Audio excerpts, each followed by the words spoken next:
Des milliards de personnes le regardent. Des millions le pratiquent. Il fait pleurer, crier, rire aux larmes. Le football. Le sport roi.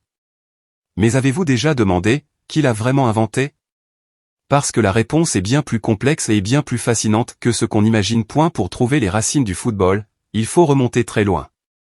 Très, très loin. En Chine, il y a plus de 2000 ans, on pratiquait un jeu appelé le cuju et littéralement à frapper la balle avec le pied. Les joueurs devaient envoyer une balle en cuir dans un petit filet. La FIFA elle-même reconnaît le cuju comme l'ancêtre officiel du football. Plus tard, en Grèce antique, en Rome, au Japon, des jeux similaires apparaissent. Les humains ont toujours aimé taper dans quelque chose avec leurs pieds. Mais tous ces jeux avaient un problème en commun, pas de règles fixes. Chaque village, chaque peuple jouait à sa façon. C'était le chaos, et personne n'y voyait rien à redire. Avançons jusqu'au XIXe siècle, en Angleterre. Dans les grandes universités et écoles Eton, Cambridge, rugby, les élèves jouent à des jeux de balle. Mais là encore, chaque école a ses propres règles. Résultat? Quand deux équipes de deux écoles différentes se rencontraient, elles ne savaient même pas comment jouer ensemble. C'est là qu'un homme entre en scène, Ebenezer Cobb Morley. Avocat de profession, passionné de sport, Morley est convaincu qu'il faut unifier tout ça. Il prend sa plume littéralement et rédige les premières règles officielles du football. Le 26 octobre 1863, à Londres, dans une taverne du nom de Freemason aux Tavernes, des représentants de plusieurs clubs anglais se réunissent.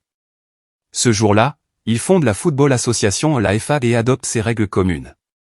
Ce jour-là, le football moderne est né. Mais cette réunion historique n'est pas sans tension. Car à l'époque, certains voulaient garder le droit de porter le ballon à la main et de crocheter les adversaires. Un jeu plus brutal, plus physique. Les fondateurs de la FA disent non. Pas de main. Pas de crochet. On joue avec les pieds. Les dissidents partent de leur côté et créent le rugby. Ce moment est crucial, c'est la naissance simultanée de deux sports à partir d'un même chaos originel. Le football d'un côté, le rugby de l'autre. Deux familles. Deux philosophies. Un seul ancêtre commun. Une fois les règles posées, le football se répand à une vitesse folle. Les marins, les commerçants, les soldats britanniques exportent le jeu aux quatre coins du globe. En Amérique du Sud, en Europe continentale, en Afrique, en Asie et partout, les populations s'emparent du football et en font leur propre langue universelle. En 1904, la FIFA est fondée à Paris, pour organiser le football à l'échelle internationale. En 1930, la première Coupe du Monde a lieu en Uruguay. Et depuis, plus rien ne l'arrête.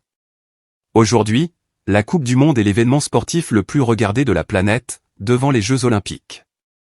Près de 4 milliards de personnes ont suivi la finale de 2022. 4 milliards. Alors, qui a créé le football? Pas une seule personne.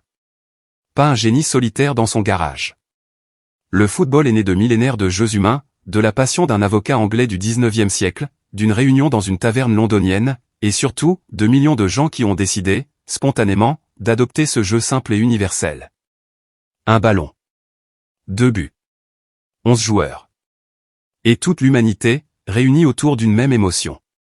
C'est peut-être ça, la vraie invention du football. Abonne-toi si tu as aimé, like et partage massivement pour plus d'informations sur le football.